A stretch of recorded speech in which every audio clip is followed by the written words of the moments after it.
Hey y'all, welcome to Reens of Woolly Shire. It's a warm day here today, so I thought I'd join the sheep. And I got Donuts, Donuts' nose here, and underneath the willow tree. They're enjoying some afternoon shade. Hi Marshmallow, got Marshmallow here of course. Today, got us a good story. Another part of Lyle, Crocodile by Bernard Waber. We're going to read, you guys have already gotten this sturdy, Lyle, Crocodile. Oh man, all right, you going to let me read it? You're going to eat the book. Someone's taking a whiz behind me. You don't get any respect around here. Oh, don't call me. You want me to hold your hand? I can't hold your hand and read the book. Oh boy, all right Marshmallow, you ready? Now we got someone else being over here. Just can't win. This is the house on East 88th Street. Mr. and Mrs. Prim and their son Joshua live in the house on East 88th Street. So does Lyle. Listen, swish, swash, splash, swoosh. That's Lyle. Lyle the crocodile. Look at old Lyle in this bathtub. Oh, we're struggling here. Look at old Lyle. That is one fancy bathtub. He's got a checkered tile floor. He's living life. You want a bathtub? All right. Lyle was very happy with the Prim family. He was especially happy when he was being useful, like helping Joshua brush up on schoolwork. They're doing flashcards, like multiplication flashcards. But if Lyle was happy, he was making someone else happy. Oh, no, that's wrong. Let's do this again. But if Lyle was happy, he was making someone else unhappy. Perfectly miserable, in fact. That someone else was Loretta, Mr. Grump's cat. Mr. Grumps, what a good name, Mr. Grumps, lived just 2 houses away from the Prims. And whenever his cat caught even the slightest glimpse of Lyle, she would fling herself into a nervous fit. Oh, don't, man, what are you guys doing? They're going to take down this camera and everything with it. We got cupcakes behind the camera. Marshmallow's like, you're getting too close to my human. Lyle wanted desperately to win Loretta over. He tried flashing his sweetest, most toothsome smile at her to show her how friendly he was. But this only frightened the distrustful animal even more. Look at that. Look at all those teeth in that cat. Let's see your most toothsome smile. You're going to eat the camera? Let's find a new hobby, all right? New hobby. Eat the book. Eat the book. In the end, Mr. Grumps, who was even more excitable than his cat, would burst from the house, shaking an angry fist at Lyle. Something will... You guys are out of control. Y'all aren't making reading time very easy. They're like, just give me the camera. Give me the camera. Don't eat it. Don't eat the thing. Don't eat it. Y'all need to find something else to do. We got oranges here. I got a triple threat. I got cupcakes here. And I got, of course, a little marshmallow here. They're like, let's try this little camera out. And we got donuts. We're already on, oh, these little gnats are all getting you. We're already on intermission here. All right, so let's flip it back. Let's try this again. We won't start from the top, I guess. There we go. Oh, we're all crooked. We're all kinds of crooked. All right, so in the end, Mr. Grumps, who was even more excitable than his cat, would burst from the house, shaking an angry fist at Lyle. Something will have to be done about that crocodile, he shouted as Lyle fled to the safety of his own house. To take his mind off his troubles with Loretta and Mr. Grumps, Lyle filled his days playing with Joshua and his friends. He loved being it. He could skip double dutch 100 times without missing. He's better at jump roping than I am. It came as no particular surprise that Loretta could hide, jump, that Lyle could hide, jump, but Loretta, who was just let out for an airing, was surprised, and she was terribly surprised. Loretta was so surprised and so shaken, she fled the nearest tree, and no amount of coaxing would bring her down, not until Mr. Grumps arrived to rescue and comfort her. Would she consider coming down? There she is, way up in that tree. Something will have to be done about that crocodile, stormed Mr. Grumps. Now, Mr. Grumps was really furious. Now, he knew he would be snappy, irritable, and impossible to live with when he returned to his job in a big department store the following day. For the next several days, Mrs. Prim thought it best to keep Lyle close at her side. Together they fussed about the kitchen, preparing good things for the family to eat. When the weather permitted, they took lunch to the park. Lyle was always one for sharing. There he is feeding the birds. Man, if I could get a crocodile to make me something to eat and take, I don't know, picnics with me in the park, I'm getting a crocodile. They even took trips downtown. There was much to see in the big city. There was much to do. Mrs. Prim could spend hours just browsing around antique shops. And Lyle could spend hours watching building construction. And they both loved to ice skate. I mean, who doesn't?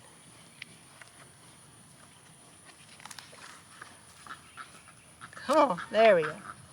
One day, Mrs. Prim and Lyle went shopping in a big department store. Unfortunately for everyone, it turned out to be the same store in which Mr. Grumps held an important position. Oh no. And unfortunately they were to hear from Mr. Grumps all too soon, for it was his voice that suddenly broke in over the loudspeaker to announce a sale in the pajama department. Everybody needs pajamas. Immediately, it was as if everyone in the store was in desperate need of pajamas. Like I said, everybody needs pajamas. Separated from Mrs. Prim, Lyle was swept along with the crowd. As they neared the pajama department, Lyle thought he heard a familiar voice. "Lyle, Lyle," the voice called out. And Lyle recognized the voice all right, and the face as well. The voice and the face belonged to Hector P. Valente, the star of stage and screen. But what was Signor Valente up to now? Well, for the moment, it seemed, he was very busy selling pajamas. And Lyle remembered unhappily his days of traveling and performing with Signor Valente. But in spite of everything, the two were delighted to see each other once more. Am I boring you? In another part of the store, Mrs. Prim searched frantically for Lyle. "Excuse me," she said to the lady at the information booth. "Have you seen a crocodile going past? He was wearing a red scarf." "No," answered the lady. "I have no information about a crocodile wearing a red scarf." "Excuse me," said Mrs. Prim to the sporting goods salesman. "Have you by chance come across a crocodile? His name is Lyle." "Sorry, madam," answered the salesman. "I have not come across any crocodiles named Lyle today." Mrs. Prim grew more and more upset. "Excuse me," she said to a man wearing a white carnation. "I've lost my crocodile. I just don't know what to do." Whatever the man answered, Mrs. Prim never heard it, for his voice was lost in a chorus of other voices shouting, "More, more!" More. Come on, Britches. Come on. Come here. You gonna get in on this? He just wants his tail in it. That's it. All right. Those voices belonged to the huge crowd of shoppers surrounding Hector P. Valente and Lyle. Because they had an audience and because Signor Valente could not resist showing off, he had persuaded Lyle to join him in a free performance of their old stage act. "More, more!" the surprised but delighted shoppers called out, forgetting all about wanting or ever needing pajamas. There's everybody circling them in the store. Dang, must be quite a show. I got everybody taking a nap. We got that's a little Dumar there, Puddin' Pop. That's Mud Pie still standing up in the back. Tough crowd here. Tough crowd. There we go. Mrs. Prim caught up with them just in time to hear still another voice, charged with fury, shout, "What is going on here?" This was Mr. Grumps. And when Mr. Grumps saw what was really going on, his face turned red, blue, and purple with rage. "Madam," he gasped, "we do not permit crocodiles in this store, you know." "Remove him at once. And you, sir," he said, pointing a dagger-like finger at Signor Valente, "you, sir, are dismissed. Ooh. Something will have to be done about that crocodile. And those warning words of Mr. Grumps still rang in their ears as they said goodbye to Senor Valente outside the store. Mr. Grumps at last made good his threat to do something about that crocodile. The next day, he appeared at the Prim's door with papers authorizing Lyle to be committed to the city zoo. The zoo? Mrs. Prim exclaimed miserably. Whatever would Lyle be doing in the zoo? He'll be doing whatever it is normal crocodiles are supposed to be doing, snapped Mr. Grumps, who wasn't being at all nice about it. The Prims examined the papers, and they appeared to be in order. There was little they could do, at least for the moment, to prevent Mr. Grumps from putting Lyle in the zoo. And Lyle's first night was difficult indeed. Not wanting to seem unsociable, he decided to join the other crocodiles, who were cozily piled together. Just when he thought he had gotten himself comfortable on top, he awakened to find him crushed to the very bottom. There he is, laying with all the other crocodiles. Lyle's restlessness so annoyed the other crocodiles, they all just got up and stomped off in a huff.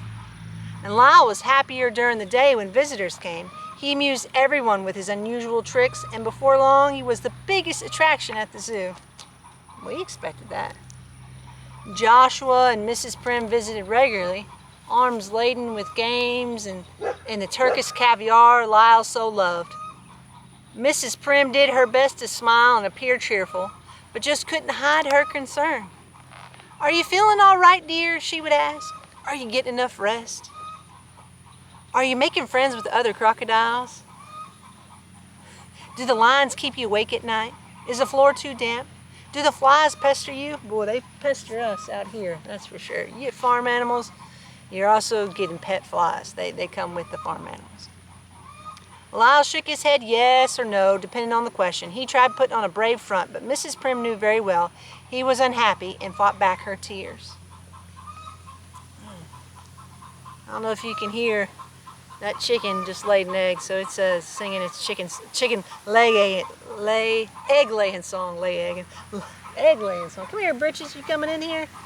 Oh boy. One night, a new keeper appeared at Lyle's cage. Surprise, surprise, the new keeper turned out to be none other than Hector P. Valente, star of stage and screen. "Shh," whispered Senor Valente. "I've come to rescue you." And Senor Valente unlocked the door of the cage, and astonished Lyle was set free. Dang. "You can't go home again," said Senor Valente. When they had put the zoo behind them, Senor Valente was bursting with ideas. "We'll put our old act together again," he said. "We'll fly to Australia. You know, they love us in Australia." Lyle groaned. The very thought of never seeing the house on East 88th Street again was grim indeed, and too much for him to endure. Senor Valente read his thoughts and decided Lyle should have one last look at the house on East 88th Street. Approaching the now sleeping street, they were suddenly met with a wall of dense smoke. The smoke, they realized with horror, was coming from Mr. Grump's house. And while Senor Valente ran to signal the alarm, Lyle broke into the house and rescued the still sleeping occupants. A gasping, frightened Mr. Grumps and his cats were led to the safety of the street. There he is, carrying them out. Now the Prims and the entire neighborhood were awake and witness to Lyle's heroism. Mr. Grumps couldn't thank him enough. "Ladies and gentlemen," said Mr. Grumps to the crowd of onlookers, "Lyle is the bravest, kindest, most wonderful crocodile in the whole wide world. I would consider it a privilege and a pleasure to have him as our neighbor once more." "Hooray!" shouted the Prims. "Hooray!" shouted the crowd. And Lyle moved back to the house on East 88th Street that very night. And several days later, a farewell party was given by the Prims for Senor Valente, who was leaving to seek fortune and adventure in Australia. "Remember," said Mr. Grump, speaking to Senor Valente, "should you change your mind about leaving, a job in my store will always be yours just for the asking. We need people with your kind of talent and ability." And everyone smiled happily. even Loretta. See? Crocodiles be friends with cats. The end. Oh boy, that was pretty good. Man, Mr. Grumps, his name suited him, and Loretta the cat, his old school name. Well, let's take a tour and see what all of our buddies are up to. Let me get here. Give me a second, get it set up. Oh, well, what are you doing down here? Oh, you being extra cute? Look at you being so cute. Oh, I got you some flies. You never know when you're gonna need a fly. He's all about some rubs. And there's old Donuts. We're gonna work on cutting Donut's hair this week. All right, let's see. All right, we got you there. Oh, let's see who we can find down here. Here's little Dumar. What you doing, Dumar? And Puddin'. So the Dumar on the left, Puddin' Pop on the right. Everybody knows Puddin' Pop. And Dumar's become a little friendlier, letting me pet him more and coming up for treats. But I mean, he's no dummy. Well, and Puddin' Pop, well, let's see how she likes this camera in her face. You chewing a little cud? How's that cud? Yeah. You may see in the back, it's a little, we got Honky Tonky and Barracuda going. Where's my story? We got Sugar Cookie, the barnyard bully. Ram anybody for some food. Let's see. What are you doing over here, buddy? Marshmallow.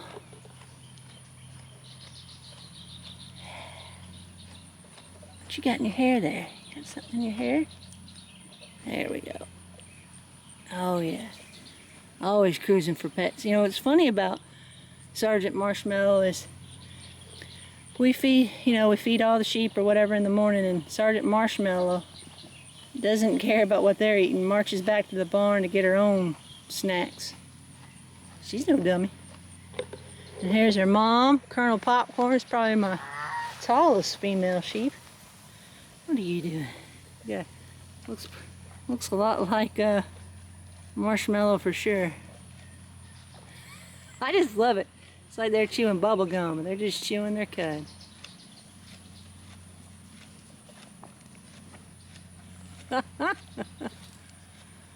Oh boy. Well, thank you for joining us at Readings of Woolly Shire. Be sure to pound that subscribe button, like us, share us, follow us, anything you got to do, because there's going to be more story time. And bye, y'all.